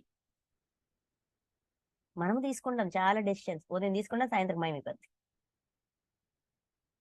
అందుకే మనకి ముందు అధ్యాయంలోన నంబర్ గుర్తులేదు కానీ నిశ్చయాత్మక బుద్ధి అని చెప్తారు. నిశ్చయాత్మక బుద్ధి ఉండాలి. ఎందుకు ఎందుకు అంటే ఒక నిర్ణయం తీసుకున్నాము, ఆ నిర్ణయం తీసుకున్నాక ఆ నిర్ణయం ఆధారంగా మనం ఒక పని చేసేసాం, అది జరిగిపోయింది. అది కొన్ని సంవత్సరాల క్రితం కావచ్చు, కొన్ని రోజుల క్రితం కావచ్చు, అది జరిగిపోయింది. దాని యొక్క ఫలితాన్ని కూడా మనం అనుభవిస్తున్నాం. అన్నీ అయిపోయాయి. కానీ ఆ రోజు ఆ పని చేయకుండా ఉంటే బాగుండు. మన నిశ్చయం మీదే మనకి డౌట్ అన్నమాట, సంశయం. ఆ సంశయం వలన ఆ పని యొక్క పూర్తి అనుభూతిని మనం పొందలేము. ఆ రోజు ఆ సమయానికి ఆ నిర్ణయం తీసుకోవడం, ఆ నిర్ణయాన్ని ఆచరణలో పెట్టడం వల్ల మనం ఎంత సేవ్ అయ్యామనే ఆ కృతజ్ఞత కూడా మనకు ఉండదు. ఇది దీనివల్ల మనం లైఫ్ లో చాలా కోల్పోతాం. ఎందుకంటే గడిచిన కాలం తిరిగి రాదు. ఆల్రెడీ తీసుకున్న నిర్ణయం గురించి ఎంత లాక్కున్నా పీక్కున్నా దాన్ని మార్చలేము. ఉన్న సత్యాన్ని స్వీకరించలేము. గతంలోకి వెళ్ళి మార్చలేము. ఈ గతానికి ప్రస్తుతానికి మధ్యలోన నలిగిపోయి మనకి సుఖం ఉండదు, మన వాళ్ళకి సుఖం ఉంచం. సార్ ఒక మంచి ఎగ్జాంపుల్ చెప్తారు ఈ విషయంలో, నిశ్చయాత్మక బుద్ధికి వచ్చేసరికి. మనకి పెళ్లి సంబంధాలు అవి వచ్చేటప్పుడు ఎక్కువగా సార్ చెప్పే ఇదే. ఎందుకంటే ప్రతి వ్యక్తి జీవితంలో ఏదో ఒక టైంలోనే ఈ మాట అనుకుంటాడు, అనవసరంగా వీడిని చేసుకున్నాను, అల్లా సంబంధం చేసుకుని ఉంటే హాయిగా ఉందును. చాలా ఎక్కువ అనుకుంటారు. ఆ రోజు ఆ సంబంధము ఆ పెళ్లి కొడుకు, ఈ పెళ్లి కొడుకు ఇద్దరిలోన ఏంటి ప్లస్‌లు, ఏంటి మైనస్‌లు, మనకేం కావాలి, మనకు కావాల్సింది ఎవరిలో ఉంది అని లిస్టులు రాసుకొని, చెక్ చేసుకొని, ఆలోచించి నిర్ణయం తీసేసుకున్నాం. నిశ్చయించుకున్నాం. నిశ్చయించుకొని పెళ్లి చేసేసుకున్నాం. పెళ్లి చేసుకొని పిల్లల్ని కనేసాం. పెద్దవాళ్ళు కూడా అయిపోయారు. ఇప్పుడు కూర్చొని వాడిని చేసుకుంటే బాగున్ను అనుకోవడంలో ఏమైనా అర్థం ఉందా? మన నిశ్చయం మేడే మనకి దృఢత్వం లేకపోవడం ఎంతవరకు కరెక్ట్? ఇప్పుడు వెనక్కి వెళ్లి ఆ వ్యక్తిని చేసుకోవడం కుదురుతుందా? అతను ఇంకెవరినో పెళ్లి చేసుకొని అతని లైఫ్ లో అతను హ్యాపీగా ఉన్నాడు కదా, అతని లైఫ్ అతను లీడ్ చేస్తుంది. మనకంటూ ఒక భర్త, పిల్లలు, సంసారం అన్నీ ఉన్నాయి. ఇప్పుడు కూర్చొని ఇంకొకరి గురించి ఆలోచించడం ఎంత మనలో ఉన్న మన మన జీవితంలో మనశ్శాంతిని మనం ఎంత కోల్పోతాం. ఉన్న స్థితిని అంగీకరించక లేని స్థితి గురించి ఆలోచించుకుంటూ గాలిలో మేడలు కడుతూ మన మనశ్శాంతిని మనమే కోల్పోతుంటాము. మన సుఖానికి మనమే పెద్ద అడ్డుకట్టగా నిలబడిపోతాం. నిశ్చయం, ఒక డెసిషన్ తీసుకున్నాం, ఒక నిర్ణయం తీసుకున్నాం, కష్టమో నష్టమో ఏదైనా సరే నిర్ణయం తీసుకోనంత వరకు ఎన్ని రకాల ఆలోచనలైనా చేయొచ్చు. ఎన్నిసార్లు, 100 కాదు 1000 సార్లు తిరగేసి మరగేసి మరగేసి తిరగేసి ఆలోచించొచ్చు. ఎన్ని రకాలుగానే ఆలోచించుకోవచ్చు. కానీ నిర్ణయం తీసుకొని ఆ నిర్ణయాన్ని కార్యరూపంలో పెట్టాక, ఫాలో అయిపోయాక, అది కార్యంలోకి అంటే ఒక యాక్టివిటీలోకి వచ్చేసాక దాని గురించి ఇంకా ఆలోచించకూడదు. వెనక తీసుకున్న నిర్ణయం గురించి పొరపాటు చేశాననే ఆలోచన మరి రాకూడదు. ఎందుకంటే ఆ నిర్ణయం వల్లే ఈ రోజు నేను ఇంత హ్యాపీగా ఉన్నాను. చిన్న చిన్నగా సమస్యలు వస్తాయి అబ్బా, వచ్చినంత మాత్రాన మొత్తం ఇదంతా రాంగ్ ఎలాగవుతుంది? ఆలోచించండి. Simple common sense. కొన్నిసార్లు మనకి సింపుల్ కామన్ సెన్స్ కూడా పనిచేయదు. అందుకే పరమాత్మ ఏం చెప్పారు? నిశ్చయమును నేను. ఆ నిర్ణయం తీసుకునే కెపాసిటీ, ఆ క్యాపబిలిటీ పరమాత్మ యొక్క విభూతి. అంటే ఆ డెసిషన్ మేకింగ్ అనేది మనలో ఉంది. అది పరమాత్మ యొక్క విభూతి. దివ్యత్వం సంతరించుకున్న ఒకానొక లక్షణం, ఒక సద్గుణం. ఆ సద్గుణాన్ని అనుమానించొద్దు. ఆ సద్గుణాన్ని దుర్గుణంగా మార్చొద్దు. ఇది మనకు అందిస్తున్న సందేశం. సాత్విక పురుషులలో సాత్విక భావం నేను. సాత్విక పురుషులు అంటే సౌమ్యంగా సైలెంట్ గా ఉంటారు. సైలెంట్ అని కాదు, ఎవరిని బాధ పెట్టరు. ఒకరి జోలికి వెళ్ళి వాళ్ళని బాధ పెట్టాలి, ఇబ్బంది పెట్టాలని ఆలోచన ఉండదు. తమ పనేదో తమ చేసుకుంటూ తమ ఆ, తన ధోరణిలో వాళ్ళు ఉంటారు. ప్రేమగా, స్నేహంగా, ఆ మనం ద్వేషం చూపించినా కూడా ప్రేమను చూపిస్తూ సాత్వికం. వాళ్ళని చేతకాని వాళ్ళు అని మనం తక్కువగా చూస్తాం. వాళ్ళలో ఉన్న సాత్విక భావన పరమాత్మ యొక్క విభూతి. వాళ్ళలో ఉన్న దివ్యత్వం అది. వాళ్ళు ఈ రోజు ఇలా ఉన్నారు అంటే ఆ దివ్యత్వపు లక్షణం కారణంగా. ఈ దివ్యత్వం వల్ల వీడిలా ఉన్నాడు, వీడి చేతకాని వాడు కాదు, వీడి సాత్విక పురుషుడు. ఆ సాత్విక భావము పరమాత్మ యొక్క విభూతి. పరమాత్మలో ఉన్న ఒక దివ్యమైన అద్భుతమైన లక్షణాన్ని ఎన్ని జన్మలుగానో సాధన చేసి తాను అదిగా మారాడు. హ్యాట్స్ ఆఫ్ అని చెప్పగలగాలి. గుర్తింపు, గమనిక ద్వారా గుర్తింపు వస్తుంది. మన చుట్టూ ఇలాంటి వాళ్ళు ఉంటారు చూడండి. ప్రభావశాలురు ఉంటారు, విజయాన్ని సాధించిన వాళ్ళు ఉంటారు, నిశ్చయాత్మక బుద్ధి ఉన్న వాళ్ళు ఉంటారు, సాత్విక పురుషులు ఉంటారు. వీళ్ళందరినీ మనం ఎప్పుడో ఒకప్పుడు ఏదో ఒక సందర్భంలో మిస్అండర్స్టాండ్, తప్పుగా అర్థం చేసుకుని ఉంటాము. అలాగా ఏమైనా మిస్అండర్స్టాండ్ చేసుకుని ఉంటే ఇప్పుడు ఈ విభూతుల్ని విన్నాక, అర్థమైనాక, no no no no no no, తప్పు తప్పు తప్పు. వీళ్ళలో పరమాత్మ యొక్క దివ్య లక్షణాన్ని స్థాపన చేసుకున్నారు. స్థాపన చేసి దాన్ని ఎంతగా వృద్ధి చేశారు అంటే అది విభూతిగా మారినంతగా వృద్ధి చేసుకున్నారు. హ్యాట్స్ ఆఫ్ వీళ్ళ సాధనకి, వీళ్ళ గుణానికి, సద్గుణానికి జోహార్లు చెప్పగలగాలి. గుర్తించి మెచ్చుకోగలగాలి. అది నేర్పిస్తున్నారు మనకి ఈ శ్లోకంలో, మేధస్సుతో సహా అన్నిన్న. నెక్స్ట్ 37. వృష్టి వంశజులలో వాసుదేవుడను నేను, పాండవులలో ధనుంజయుడును నేనే, అనగా నీవే నేను. మునులలో వేదవ్యాసుడను నేను, కవులలో శుక్రాచార్యుడను నేను. వృష్టి వంశజులు అంటే ఈ యాదవ వంశులు. యాదవ వంశంలోన వాసుదేవుడను నేను. అక్కడ చెప్తుంది ఎవరు? కృష్ణ పరమాత్మ. వాసుదేవుడను నేను అని చెప్తున్నారు. ఇక్కడ ఉన్న ట్విస్ట్ ఏంటండి? కృష్ణుడి యొక్క కృష్ణుడి ద్వారా, అంటే కృష్ణ పరమాత్మ ద్వారా పరమాత్మ జ్ఞానాన్ని అందిస్తున్నారు. ఈ శరీరంలో ఉన్నది ఎవరు? జీవాత్మ. ఈ జీవాత్మకు ఒక పేరుంది, వాసుదేవుడు అనే పేరుంది. ఈ ఈ ఈ ఈ వాసుదేవుడు అనే జీవాత్మ చాలా దివ్యత్వాన్ని సంతరించుకుంది. మేధస్సు, శక్తి, తెలివి, సాధన, శక్తులు అంటే పవర్స్.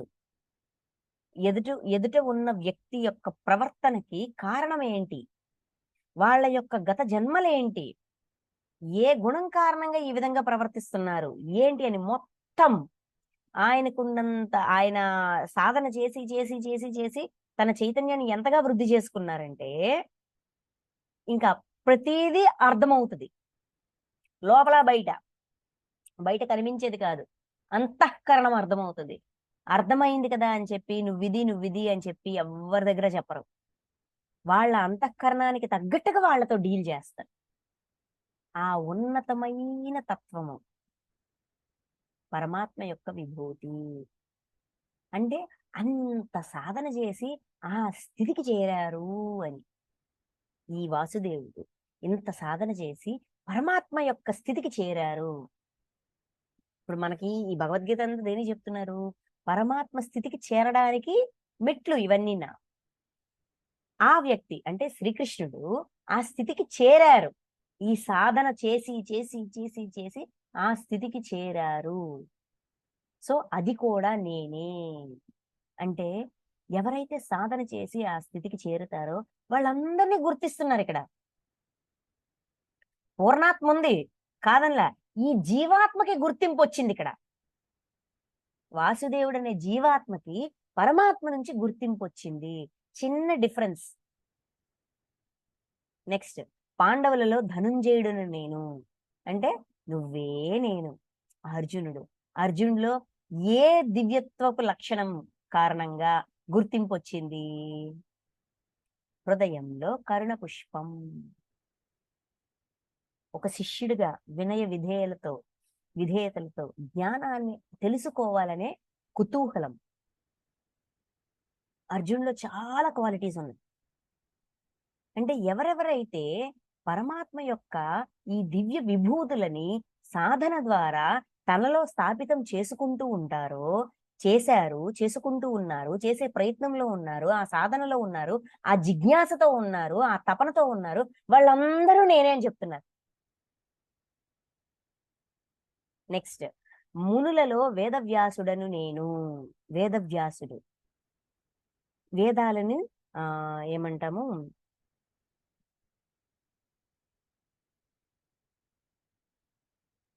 కంపైల్ చేశారు.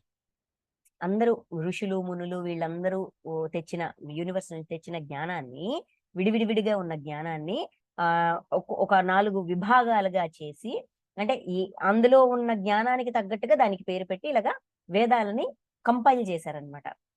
విభజించి వాటిని సెగ్రిగేట్ చేసి, అంటే విడదీసి, ఓకే ఈ నాలెడ్జ్కి సంబంధించిందంతా ఇది ఋగ్వేదం, ఈ నాలెడ్జ్కి సంబంధించిందంతా యజుర్వేదం, అథర్వణ వేదం, సామవేదం, ఇలాగా కంపైల్ చేశారు. ఇలాగ చేయడం వలన అందరికీ అందుబాటులోకి వచ్చాయి. ఎవరికి ఏది కావాలో, దేని మీద తపన ఉందో అది డైరెక్ట్ గా అందుకొని నేర్చుకోగలిగారు. కేవలం కంపైల్ చేయడమే కాదు, ఆయన యొక్క శిష్యులకి ఇవన్నీ నేర్పించారు. వేదవ్యాసుని యొక్క శిష్యులకి ఇవన్నీ నేర్పించి వీటిని మీరు ప్రచారం చెయ్యండి, విస్తారం చెయ్యండి. జ్ఞానాన్ని విస్తారం చేశారు, అంటే స్ప్రెడ్ చేశారు. ఇంకా అక్కడితో ఆయనకి ఆ తృష్ణ తీరలా. మహాభారతాన్ని రచించారు, ఆ తర్వాత భాగవతాన్ని రచించారు, ఎన్నో చేశారు. జ్ఞానాన్ని ఇంకా సింపుల్ ఎలా చేయొచ్చు, ఇంకా సింపుల్ ఎలా చేయొచ్చు, ఇంకా సింపుల్ ఎలా చేయొచ్చు, ఇంకా సింపుల్ ఫామ్ లోన అందరికీ అర్థమయ్యే విధంగా ఎలా అందించొచ్చు అనే తపన ఉన్న వ్యక్తి. తాను నేర్చుకున్నది నలుగురికి పంచి పెట్టాలి, అది కూడా వాళ్ళు ఏ స్థితిలో ఉన్నా కూడా అర్థం చేసుకునేటట్టుగా అందించగలగాలి అని చెప్పి పురాణ కథలు ఈ రకరకాల విధంగా వాటిని తమ శిష్యులకి నేర్పించి ప్రచారం చేయించారు. జ్ఞానాన్ని అందరికీ అందించాలి, విస్తారం చెయ్యాలి అనేది వేదవ్యాసుల్లో ఉన్న విభూతి. అందుకే చూడండి, మనకి పిఎస్ఎస్ఎం సొసైటీలోన, మన సద్గురూస్ మూమెంట్ లోన ఒక మాట అంటారు, ధ్యానం అంటే ధ్యానము, సజ్జన సాంగత్యము, స్వ అధ్యాయము, ప్రబోధం. ప్రబోధం లేనిదే పూర్తవ్వదు. ఈ రోజు ఇప్పుడు ఈ క్షణం ఏది విన్నావో వెంటనే ఇంకోటికి చెప్పేయాలి. అంతా నేర్చుకున్నాక చెప్తాను అంటే ఎప్పటికీ చెప్పలేము. నేర్చుకున్నట్టుగా, విన్నది విన్నట్టుగా చెప్పేసాయి. ఇప్పుడు క్లాస్లో విన్నాం, ఇంటికి వెళ్ళి పని మనిషికి చెప్పేయి, లేకపోతే పక్కన పిల్లలు కూర్చుంటారు, పిల్లలకి చెప్పేసాయి. ప్రబోధం చాలా ముఖ్యమైనది అని చెప్తారు. ఆ ప్రబోధమే వేదవ్యాసుల్లో ఉన్న విభూతి.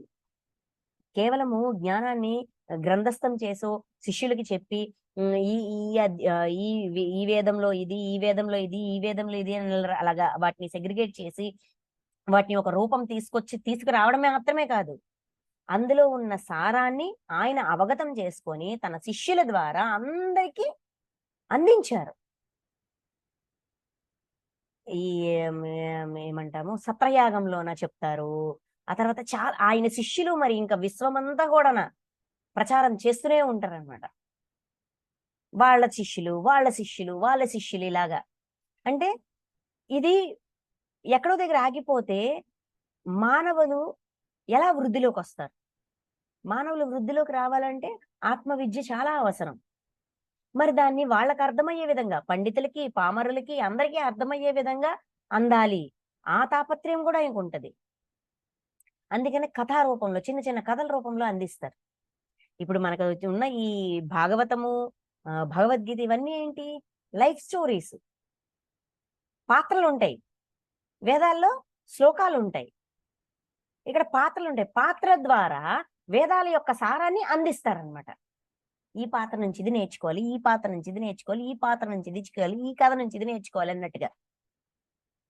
ఎంత తపన లేకపోతే ఆ విస్తారంగా అందించాలి అనే తృష్ణ, అది వేదవ్యాసుల్లోని నాకు అనిపించిన దివ్య విభూతి. నెక్స్ట్, కవులలో శుక్రాచార్యుడని నేను. శుక్రాచార్యుడు అంటే మనకి దృష్టిలో ఒక విలన్, రాక్షసులకి గురువు. వాళ్ళు ఎన్ని దాష్టికాలు చేసినా వాళ్ళకేమో విద్య నేర్పిస్తారు, వాళ్ళని బతికిస్తారు, అందరి మీద యుద్ధం పంపిస్తారు అని ఒక విలన్ గా చూస్తాం. కానీ అతనిలో కూడా ఒక దివ్య విభూతి ఉంది. మనము ప్రతి ఒక్కరికి ఏదో ఒక నెగిటివ్ క్వాలిటీ ఆపాదిస్తాం. ఆ నెగిటివ్ క్వాలిటీ వీడు ఇది అని ఫిక్స్ అయిపోతాం. కానీ అదొక్కటే కాదు, ప్రతి 100 గుణాలు ఉన్న వాళ్ళలోన 99 చెడు లక్షణాలు ఉన్న ఒక్క దివ్యత్వం ఉంటది, ఒక్క మంచి లక్షణం ఉంటది. ఈ 99 పట్టుకొని వాడిని దూరంగా పెడతాం, కానీ ఈ ఒక్కటి పట్టుకొని వాడికి దగ్గర అవ్వచ్చు.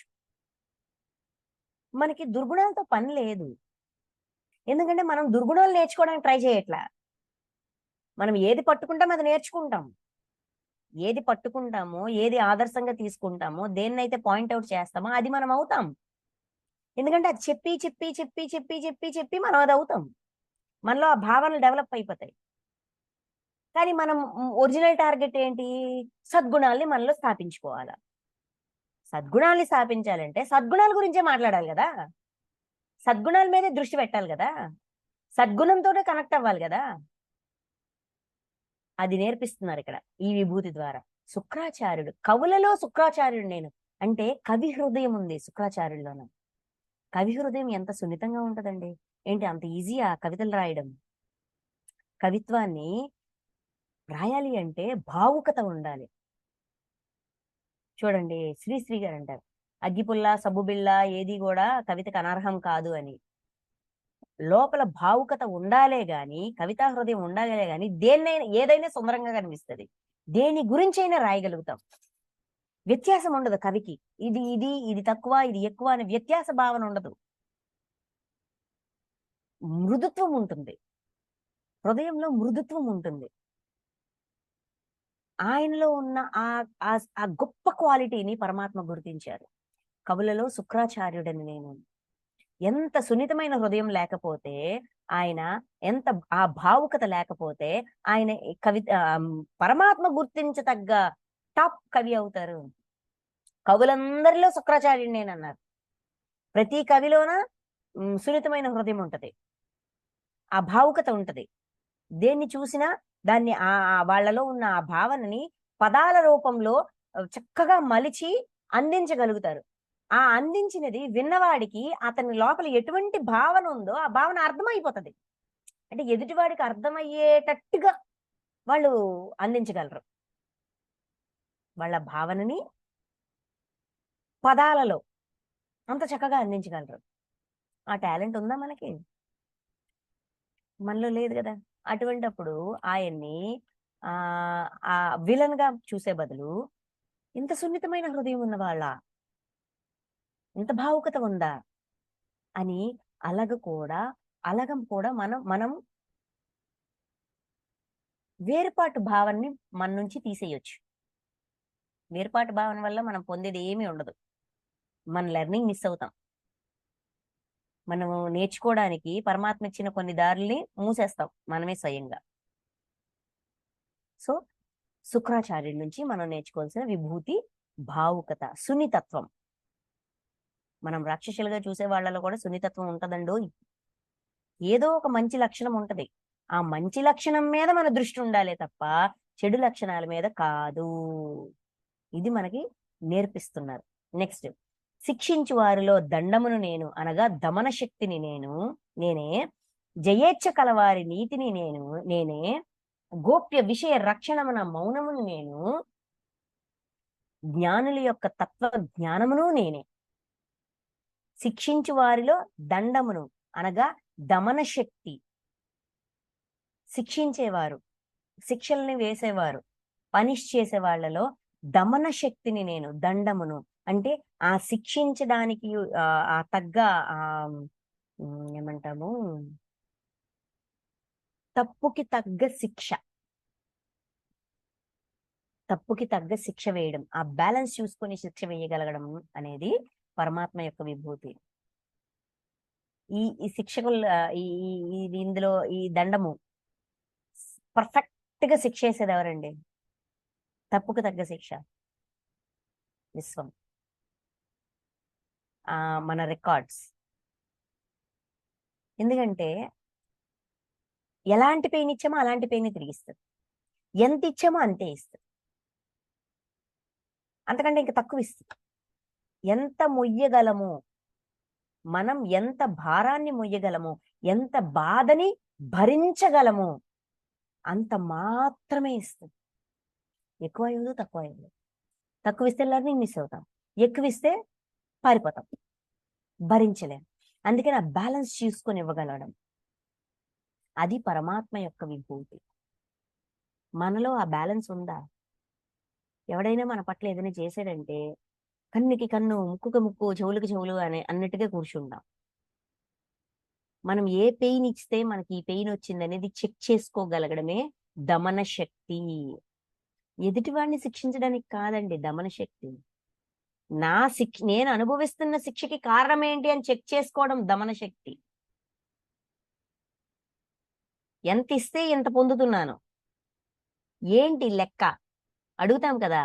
మనకి information act, IT act, universe మనకి ఇచ్చింది కదా హక్కు. ఈ రోజు నేను ఈ బాధను అనుభవిస్తున్నానంటే కారణం ఏంటి, దయచేసి నాకు చూపించండి అని అడిగే హక్కు మనకుంది. ఆ హక్కుని మనం వినియోగించుకోవట్లేదు, దానికి ఎవడేడు చేయలేడు. మన హక్కుని మనం వినియోగించుకోవట్లే, అంతే. ఈ హక్కుని వినియోగించుకొని మన దమన శక్తి ఏంటి అనేది మనం చెక్ చేసుకోవాలి. ఎంత ఇస్తే ఎంత పొందుతున్నాను, తప్పు లేదు, కరెక్ట్ గానే ఉంది, లెక్క సరిగా ఉంది, పర్ఫెక్ట్ గా ఉంది, యాక్సెప్ట్ చేసి ఆ లెక్కని సరి చేసే ప్రయత్నం చేయాలి. ఆ దమన శక్తి పరమాత్మ యొక్క విభూతి. మరి పరమాత్మ యొక్క విభూతి, దివ్యత్వాన్ని సంతరించుకున్న విభూతిలోన లోపాలు, తప్పులు, పొరపాట్లు ఏమైనా ఉంటాయా? నేను ఇంత చిన్న తప్పు చేస్తే నాకు ఇంత పెద్ద శిక్ష వేశారండి అంటాం. ఎన్ని తప్పులకి ఆ శిక్ష వచ్చిందో చూడండి. ఒక బాధకి ఎన్ని కర్మలు ఉన్నాయి అన్ని చూపించమనండి అని అడుగుతాం. వస్తనే ఉంటాయి, వస్తనే ఉంటాయి, వస్తనే ఉంటాయి. 1, 2, 3, 4, 10, 15, 20 అంత బాధిస్తే ఇంత బాధ వచ్చింది.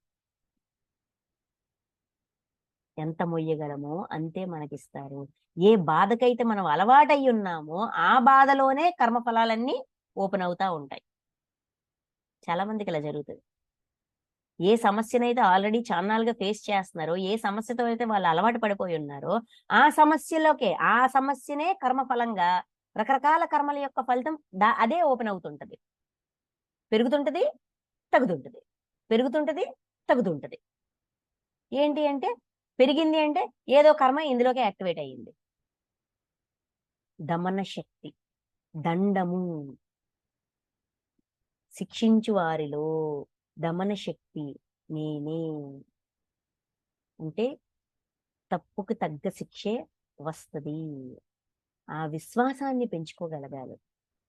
ఈ రోజు నేను ఈ బాధ అనుభవిస్తున్నానంటే ఇలాంటి బాధ ఇంతకి కొంచెం ఎక్కువ నేను ఎవరికో ఇచ్చాను అందుకే నేను అనుభవిస్తున్నానని వెంటనే మనం ఆ రియలైజేషన్ లోకి వెళ్ళగలగాలి. ఎందుకంటే ఆ రియలైజేషనే పరమాత్మ యొక్క విభూతి, దమన శక్తి. ఆ రియలైజేషన్ మనలో మనం డెవలప్ చేసుకుని తీరాలి. మనం అర్జెంటుగా చేయాల్సిన పని ఇది. నెక్స్ట్, జయేచ్ఛ కలవారిని నీతిని నేనే. జయేచ్ఛ, గెలాలి అనే జయాన్ని ఇచ్చ అంటే గెలవాలి అనే కోరిక ఉన్న వాళ్ళలో నీతిని నేను. నీతి గలవాడు జయాన్ని సాధిస్తాడు. వాడు జయాన్ని సాధించాడు అంటే వాడు సక్సెస్ అయ్యాడు అంటే వాడిలో నీతి ఉంది కాబట్టి సక్సెస్ అయ్యాడు. ఈ రోజు ఫెయిల్ అవ్వచ్చు, రేపు ఫెయిల్ అవ్వచ్చు, ఎల్లుండి ఫెయిల్ అవ్వచ్చు, ఫైనల్ గా సక్సెస్ అవుతాం, సక్సీడ్ అవుతాం. ఎందుకంటే నీతి వాళ్ళలో ఒక ఏమంటాము, నీతి అంటే కొన్ని నియమాలున్నాయి. వాళ్ళలో ఒక ధర్మం ఉంది. ఆ ధర్మాన్ని ఉల్లంఘించి గెలవాలనుకోవట్ల. ఆ ధర్మాన్ని ఆచరిస్తూ, ఒక పట్టుదలతో, ఆ మార్గంలో ఉంటూనే గెలవాలనుకుంటున్నారు. ఆ నీతి, ఆ పట్టుదల పరమాత్మ యొక్క విభూతి. చాలా మంది ఈ మార్గంలో వెళ్తే ఈ మార్గంలో వెళ్ళాలి అనుకుంటారు. ఇలానే ఉండాలి అనుకుంటారు. కానీ అక్కడ సక్సెస్ పొందపోయేసరికి విజయం దక్కకపోయేసరికి మార్గాన్ని మార్చేస్తారు. మోసం చేయడానికో, చీటింగ్ చేయడానికో, లేకపోతే ఇంకోటో ఏదో ఒకటి పక్కదారులు పడుతూ ఉంటారు. అలా పక్కదారులు పట్టినవాడు ఆ క్షణానికి గెలవచ్చు. కానీ ఫైనల్‌గా తన దృష్టిలో తాను ఓడిపోతాడు. కానీ ఆ పట్టుదలతో ఉన్నవాడు ఎప్పటికైనా సరే గెలుస్తాడు. తన దృష్టిలో కూడా తను దిగజారిపోడు. లోకువైపోడు. అందుకే ఆహ్, జయేచ్ఛ కలవారి నీతిని నేను. నీతి ఉన్నవాడు ఎప్పటికైనా గెలుస్తాడు. నెక్స్ట్ గోప్య విషయ రక్షణమున మౌనమును నేను. నా ఫేవరెట్ విభూతిది. నా లైఫ్‌ని మార్చేసిన విభూతి. గోప్య విషయ రక్షణమున మౌనమును నేను. గోప్య విషయం అంటే ఏంటండి? సీక్రెట్స్. ఎవరైనా వచ్చి మనకొక కష్టము, ఒక విషయము చెప్పుకున్నారు అంటే, మన మీద ఎంత విశ్వాసం లేకపోతే, నా నా బాధని వీళ్ళ దగ్గర చెప్పుకుంటే, అది గుప్తంగా ఉంటది. కనీసం వింటారు. సలహా ఇచ్చినా, ఇవ్వకపోయినా, ఆ సలహా నాకు పని చెయ్యొచ్చు, పని చెయ్యకపోవచ్చు. కానీ, నా బాధని వెళ్ళగొక్కుకోవడానికి నాకొకళ్ళున్నారు అని, ఒక నమ్మకంతో మన దగ్గరకొచ్చి, ఒక విషయాన్ని చెప్తారు. వాళ్ళ జీవితంలో అత్యంత రహస్యమైన విషయం గావచ్చు, బయటికి ఎవ్వరికీ చెప్పుకోలేని విషయం కావచ్చు. అటువంటి విషయాన్ని మనం ఎంత రహస్యంగా ఉంచాలండి. కానీ మనం వెళ్లి 10 మందికి చెప్తాం. వాళ్ళ న వ అది ఆ విషయం మళ్ళీ తిరిగి తిరిగి వాళ్ళ చెవుల దగ్గరికే వెళ్తది. ఎంత బాధపడతారో. అయ్యో! వీడు నా స్నేహితుడనుకున్నాను. వీడి దగ్గర విషయం గోప్యంగా ఉంటది. సీక్రెట్‌గా ఉంటది. నా బాధ కొంచెం తీరుతదని వెళ్ళగక్కుకున్నాను. ఎంత పని చేశారని చెప్పి, ఎంత వేదనకు గురవుతారు. వాళ్ళొచ్చి మనల్ని అడగగలరా? అడగలేక, తప్పు పట్టలేక, మనతో గొడవాడలేక ఎంత నలిగిపోతారో తెలుసా? ఏమయిందండి మౌనంగా ఉంటే? వాళ్ళు చెప్పుకోవాలనుకున్నారు. మనం విన్నాం. అయిపోయిందక్కడికది. ఆ క్షణం గడిచిపోయింది. అదప్పుడే మర్చిపోవాలా. వెంటనే మర్చిపోవాలా. గుర్తుంటే బయటికి చెప్పేస్తాను అనే భయముంటే, వాడు చెప్పలేదు నేను వినలేదు. మర్చిపోవాలా. మింగేయాల. మౌనం, మౌనం. ఎక్కడ మౌనం? గోప్య విషయ రక్షణమున మౌనమును నేను. మన పిల్లలు, చిన్న చిన్న పిల్లలు వాళ్ళ క్లాస్‌లోనో, స్కూల్‌లోనో ఏదో ఒకటి ఎదురవుద్ది. వాళ్ళు అర్థం చేసుకోలేని విషయాలు ఎదురవుతాయి.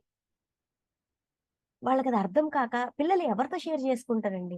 తల్లిదండ్రులకు మించిన స్నేహితులు, నమ్మకస్తులు వాళ్ళకెవరైనా ఉంటారా? మన దగ్గరకొచ్చి చెప్పుకుంటారు. చెప్పగానే రాద్ధాంతం చేసి ఏంటిది? ఎందుకిలా చేసావు? ఎలాగా? ఎలాగా? అని చెప్పి వాళ్ళకి చెప్పి, వీళ్ళకి చెప్పి, తండ్రికి చెప్పి, పక్కింటోళ్ళకి చెప్పి, ఇరిగింటోళ్ళకి చెప్పి, ఆ పిల్లలు హ్యూమిలియేట్ అయ్యేటట్టుగా, వాళ్ళ చిన్ని చిన్ని లేత హృదయాలు నొచ్చుకునేటట్టుగా, నా కష్టం చెప్పుకోవడానికి కూడా నాకెవ్వరూ లేరు అన్నంతగా ముడుచుకుపోయేటట్టుగా ప్రవర్తిస్తాం. ఏమైపోయింది? విన్న విషయాన్ని 10 మందికి చెప్పకపోతే ఇప్పుడొచ్చిన నష్టమేంటి? విన్నది విన్నట్టుగా వదిలేస్తే నష్టమేంటి? ఇలా వదిలేయడం వల్ల మనం దగ్గరవుతాం. వాళ్ళని ఇంకా అర్థం చేసుకుంటాం. పిల్లలకి దగ్గరవుతాం. హృదయానికి దగ్గరవుతాం. దగ్గరవ్వడం వల్ల వాళ్ళ జీవితంలో వాళ్ళకి ఏ కష్టమొచ్చినా కూడా ముందు మనకే చెప్పుకుంటారు. మనకి చెప్పలేని పరిస్థితిని మనమే కల్పిస్తే, వాళ్ళు మనకి చెప్పుకోలేక, బయటపడలేక, తప్పుడు దారుల్లోకి వెళ్ళి, వాళ్ళ జీవితాలను నాశనం చేసుకొని, ఏ మార్గము లేక, ఒంటరి అయిపోయి, ఎన్ని రకాల వ్యసనాల్లోకి వెళ్ళిపోతారో తెలుసా? ఆ మాత్రం విశ్వాసాన్ని మనం మన పిల్లలకి ఇవ్వలేనప్పుడు ఇంకెందుకండి మనం తల్లిదండ్రులం. తల్లిదండ్రులుగా నిజంగా ఉండాలనుకుంటే, మన పిల్లలకి నేనున్నాను అనే అభయాన్ని మనం ఇవ్వాలి అనుకుంటే మాత్రం, గోప్య విషయ రక్షణమున మౌనమును నేను అనే ఈ విభూతిని ప్రతి ఒక్కరు అన్కండిషనల్ గా ఆచరించి తీరాల్సిందే. ఖచ్చితంగా ఖచ్చితంగా ఆచరించి తీరాలి. మనకు విషయం చెప్పారు అంటే అది ఇంకా సీల్ అయిపోయినట్టే, బయటికి వెళ్ళదు అనేది ఆ విశ్వాసం ఎదుటివాడికి మన మీద కలిగించడం మన బాధ్యత. మళ్ళీ వాళ్ళు అడిగినా కూడా అవునా నాకు చెప్పావా, నాకు గుర్తులేదురా, ఎవరికి చెప్పొద్దని చెప్పుంటావేమో, నేను మర్చిపోయాను, అంతలా మర్చిపోవాలి. కృష్ణుడికి తెలియకనా? ఎవరి రహస్యాలు తెలియదు? ఏం కుంతిమాత రహస్యం తెలీదా? కర్ణుడి రహస్యం తెలీదా? మరి ఎవరు దుర్యోధనుడి యొక్క రహస్యం తెలీదా? ఎవరి రహస్యాలు తెలియవు? ఎక్కడైనా ఎప్పుడైనా ఏదైనా బయట పెట్టారా? ఎంతో అవసరమైతే తప్ప, అది కూడా మూడో వ్యక్తి దగ్గర కాదు, వాళ్ళ దగ్గరకే వెళ్ళి ఈ విషయాన్ని బయట పెట్టాల్సిన సమయం వచ్చిందమ్మా, ఇప్పుడు ఈ విషయాన్ని చెప్పి అధర్మంలో ఉన్న వ్యక్తిని ధర్మం వైపు మళ్ళించే ఒక్క ఛాన్స్ ఉంది, ఆ ఛాన్స్ మీ చేతుల్లోనే ఉంది అని చెప్పి అప్పుడు కుంతీమాత దగ్గరికి వెళ్ళి చెప్పారే గాని కర్ణుడి దగ్గరికి వెళ్ళలేదు, పాండవుల దగ్గరికి వెళ్ళలేదు, కౌరవుల దగ్గరికి వెళ్ళలేదు. తన విషయాన్ని తనకే గుర్తు చేశారు. అది మౌనం అంటే. ఎన్ని మౌన వ్రతాలు చేసినా కూడా ఎదుటివాడి రహస్యాన్ని మనలో మనం దాచుకోలేనప్పుడు ఇవేవి పనికిరావు. విశుద్ధి చక్రం సర్వనాశనం అయిపోతుంది. ఆ నాశనం అయిపోయిన విశుద్ధి చక్రాన్ని మళ్ళీ బాగు చేయడానికి ఎన్ని జన్మలు పడతాదో, చాలా టైం పడుతుంది. కాబట్టి ఇది మాత్రం ప్రతి ఒక్కరూ ఆచరించాలి. నా ప్రిఫరెన్స్ లిస్ట్ లో అయితే ఫస్ట్ ఇదే ఉంటది. గోప్య విషయ రక్షణమున మౌనమును నేను. మౌనం అయిపోవాలా అంతే. ఊరికేనండి రమణ మహర్షి మౌనం అయిపోయారు? ఆయనకి తెలియకనా? అన్ని తెలుసు కాబట్టి మౌనం అయ్యారు. తెలుసుకున్నవాడే ఎక్కువ మౌనంలో ఉండాలి, తెలియని వాడు మాట్లాడుతూ ఉంటాడు. తెలిసిన వాడే మౌనంలో ఉండాలి. ఎప్పుడు ఎక్కడ ఎంత అవసరమైతే అంత మాత్రమే, అంత మేర మాత్రమే మాట్లాడాలి. మౌనం మౌనం మౌనం మౌనం. ఈ మౌనం కాదు, అంతర్మౌనం. అంతర్మౌనం ఉంటే ఇది ఆటోమేటిక్ మౌనం అయిపోద్ది, ఇందులోంచి రాదు. అంతర్మౌనం అది నేర్పిస్తున్నారు. సీక్రెసీ. జ్ఞానుల యొక్క తత్వజ్ఞానమును నేనే. ఫైనల్ గా తత్వజ్ఞానం కూడా నేనే. ఆ తత్వాన్ని నేర్చుకున్నాడు, ఆ జ్ఞానము నేనే. అంటే నాకంట ఒక సీనియర్ ఉంటే వాళ్ళని చూసి నేను వీళ్ళకి ఇంతటి వచ్చు, వీళ్ళెంత సీనియర్, నేను ఎప్పుడు ఆ స్థితికి వెళ్తాను, వీళ్ళెంత గొప్ప, వీళ్ళకి ఎంత పేరు, వీళ్ళది వాళ్ళది అని చెప్పి కొంచెం కొన్నిసార్లు చిన్నగా వస్తూ ఉంటది. మన ఈగో మనల్ని లేపుతా ఉంటది. మన ఈగో మనల్ని మిస్గైడ్ చేయడానికి ట్రై చేసినప్పుడు ఆ తత్వజ్ఞానము పరమాత్మ, పరమాత్మతోనా నీకు ఈగో, పరమాత్మతోనా నీకు పోటీ, ఏ ఆలోచించు, కూలవు అని మనల్ని మనం సరి చేసుకోవడానికి ఇది హెల్ప్ అవుతుంది. జ్ఞానుల యొక్క తత్వజ్ఞానమును, తత్వాన్ని తెలుసుకున్న జ్ఞానము. వాళ్ళు తత్వాన్ని తెలుసుకున్నారు కాబట్టి అంత చక్కగా చెప్తున్నారు. ఆ తత్వం తెలుసుకోవడానికి ఆ విషయం ఆత్మతత్వం కావచ్చు, గుణతత్వం కావచ్చు, విశ్వతత్వం కావచ్చు, పరమాత్మతత్వం కావచ్చు, ఏ తత్వం అయినా సరే, కర్మతత్వం కావచ్చు, స్వధర్మం యొక్క తత్వం కావచ్చు, ఏదైనా సరే వాళ్ళు సాధన చేసి నేర్చుకున్నారబ్బా. మనం సాధన చేసి నేర్చుకుందాం. అది పరమాత్మ యొక్క విభూది, పరమాత్మలో ఉన్న ఒకానొక దివ్యత్వపు లక్షణం వాళ్ళలో వాళ్ళు స్థాపన చేసుకున్నారు. అందుకే ఆ గౌరవం మనం కూడా చేసుకుందాం, మనకి గౌరవం వస్తుంది. గౌరవం కావాలనుకుంటే, తత్వమే కావాలనుకుంటే, జ్ఞానమే కావాలనుకుంటే ఆ రూటే వేరు. అంటే కొన్నిసార్లు ఈగో లేస్తుంటది, లేపుతుంటది మనల్ని, మనల్ని చెడగొట్టడానికి నిస్వ ప్రయత్నం చేస్తుంటది. అప్పుడు మనం చెప్పగలగాలి వాడి సాధనా ఫలితం అది. ఆ సాధనా ఫలితము పరమాత్మ యొక్క విభూది, దైవం, అది దివ్యత్వం, వాళ్ళలో ఉన్న దివ్యత్వం అది. ఆ దివ్యత్వంతో ఆ దివ్యత్వాన్ని నేను నాలో స్థాపించుకోవాలా, నేను సాధన ద్వారా చేసుకోవాలా. అలాగా ఉండాలి మన ఆలోచన విధానం. ఇప్పుడు మనకి అలా ఒకసారి అలా అనిపించినా కూడా దాన్ని ఇటువైపు మలచగలగాలి, మౌల్డ్ చేయగలగాలి, ఆ క్షణమే ఫ్లెక్స్ అయిపోగలగాలి. అందుకు ఇవి మనకి ఈ సూచనలు వస్తున్నాయి. Okay, next.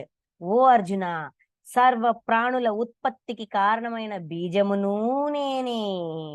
ఏలనన నేను లేని చరాచర ప్రాణి ఏదీనూ లేదు. బీజము, విత్తనం. సర్వ ప్రాణుల ఉత్పత్తికి, సర్వ ప్రాణులు ఇక్కడ మొక్క, చెట్టు, జంతువు, మనిషి అనలేదు. అన్ని ప్రాణుల యొక్క ఉత్పత్తికి కారణమైన బీజమును నేను. ఆ బీజము నుంచి బీజముగా ఆయనే వస్తున్నారు. పరమాత్మే బీజ రూపంలో ఉండి స్థాపన చేసి అది వృద్ధి పొందాక అప్పుడు ఆత్మ వచ్చి అందులోకి చేరుతుంది. అప్పుడు జీవాత్మ వచ్చి అందులోకి చేరుతుంది. అంటే ఎక్కడ ఉన్నారు, ఎక్కడ లేరు, ఎక్కడ వెతుకుతాము? కళ్ళు తెరిచి చూడాలే గాని అంతటా ఉన్నారు, అన్నింటా ఉన్నారు. లేని చోటే లేదు, అస్సలు లేదు. ప్రతి దాంట్లోనూ జీవాత్మ వచ్చి చేరక ముందే పరమాత్మ యొక్క బీజం వచ్చి అక్కడ శరీరం తయారవుతుంది. అంటే ప్రతి శరీరం కూడా పరమాత్మ ఇచ్చినదే. ఈ బాడీ ఏదైతే నేను వినియోగించుకొని నేర్చుకుంటున్నానో, చదువుకుంటున్నానో, పేరు పొందుతున్నానో, గౌరవాన్ని పొందుతున్నానో, ఈ బాడీ పరమాత్మ ఇచ్చిన గిఫ్ట్. పరమాత్మ మనకి ఆల్రెడీ గిఫ్ట్ ఇచ్చాకే మనం ఆ గిఫ్ట్ ని వాడుతున్నాం. అంటే ఈ శరీరం పట్ల మనకి ఎంత గౌరవం ఉండాలి, ఎంత మర్యాద ఉండాలి, ఎంత జాగ్రత్త ఉండాలి. చాలా మందికి తుచ్చమైన శరీరం అని అంటుంటారు. ఎందుకులే, ఇప్పుడు ఈ సేవ ఒకటే తక్కువ అయింది, చాలా లోకుగా చూస్తాం, పనికిరాదు. ఎందుకంటే మనం ఎంతో వేడుకున్నాం నేర్చుకోవాలి అని, మనకి అవకాశం వెంటనే ఇచ్చారు, శరీరం ఇచ్చి అన్ని ఇచ్చి పంపించారు. మరి ఆ కృతజ్ఞత ఉండక్కర్లా? కృతజ్ఞతాపూర్వకంగా ఈ శరీరాన్ని పూర్తిగా వినియోగించి మనం దివ్య జ్ఞాన ప్రకాశులం అవ్వాలి. అందుకు కదా జ్ఞాన సముపార్జన కోసం అందించబడినవే ఇవన్నీనా. ఈ విభూతులన్నీ జ్ఞానానికి రకరకాల కోణాలు, అన్ని జ్ఞానమే, అన్ని జ్ఞానం. ఒక్కొక్క విభూతి ఒక్కొక్క జ్ఞానం. ఈ జ్ఞానాలన్నీ కూడా మనలో మనం పూర్తిగా దివ్యత్వం సంతరించుకున్న జ్ఞానంగా మార్చుకోవాలి. అది మనకి విభూతి యోగం ద్వారా పరమాత్మ ఇస్తున్న సందేశం. నెక్స్ట్.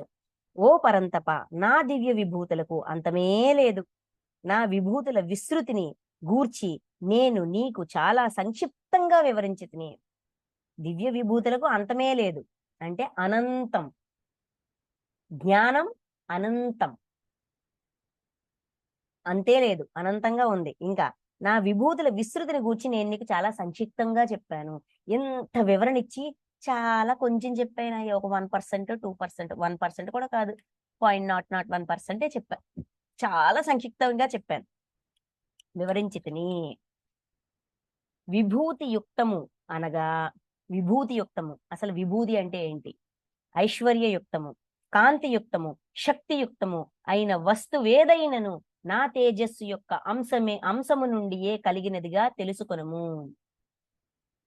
ఏ వస్తువైనా, ఏ వ్యక్తి అయినా, ఏ జీవైనా, ఏ ప్రాణైనా, ఈ చరాచర సృష్టిలో ఉన్నది ఏదైనా సరే ఐశ్వర్యయుక్తము, కాంతియుక్తము, శక్తియుక్తము. ఇక్కడ ఐశ్వర్యం అంటే డబ్బు కాదండి, జ్ఞానం. జ్ఞానానికి మించిన ఐశ్వర్యం లేదు. అంటే జ్ఞానము, కాంతి అంటే తేజస్సు, శక్తి, ఈ మూడు కలిగి ఉంది అంటే అది పరమాత్మ యొక్క విభూతే. అంటే ఒక విభూతి ఇప్పుడు మౌనం అనే విభూతి కాంతి ఐశ్వర్యయుక్తమై ఉండాలి, అంటే జ్ఞానయుక్తమై ఉండాలి, తేజస్సుతో ఉండాలి, శక్తితో ఉండాలి.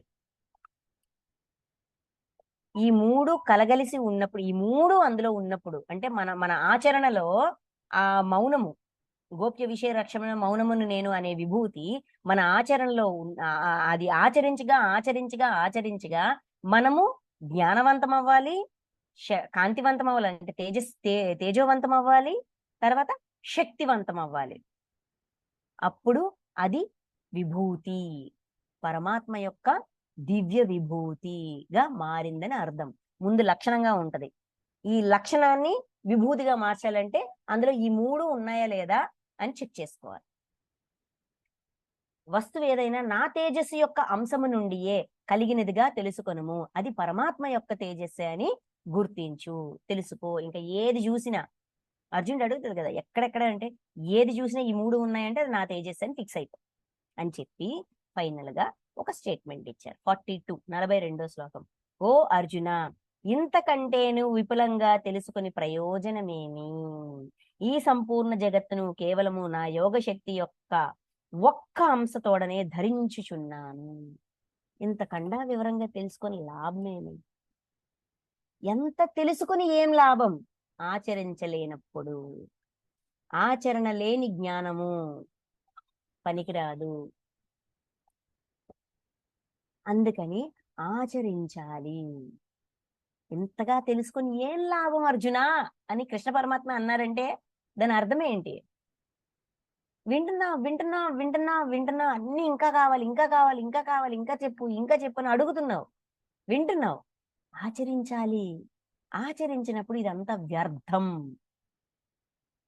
అని చెప్తూ, ఈ సంపూర్ణ జగత్తు కేవలం నా యోగ శక్తి యొక్క ఒక్క అంశతోడనే ధరించుచున్నాను. పరమాత్మ యొక్క యోగ శక్తితోనే ఈ విశ్వమంతా కూడా నడుస్తుంది, నిమిడీకృతమై ఉంది అనే క్లారిటీ ఇస్తూ ఈ అధ్యాయాన్ని పూర్తి చేశారు. అర్జునుడు అడిగిన ఆ ప్రశ్నకి 19వ శ్లోకంలోనే ఇక్కడ అడిగిన ఆ ప్రశ్నకి 20 నుంచి 42 వరకు పరమాత్మ ఇచ్చిన సమాధానాలు. విభూతి యోగాన్ని సంపూర్ణంగా పూర్తి చేసుకున్నాం friends. Thank you masters. Thank you so much.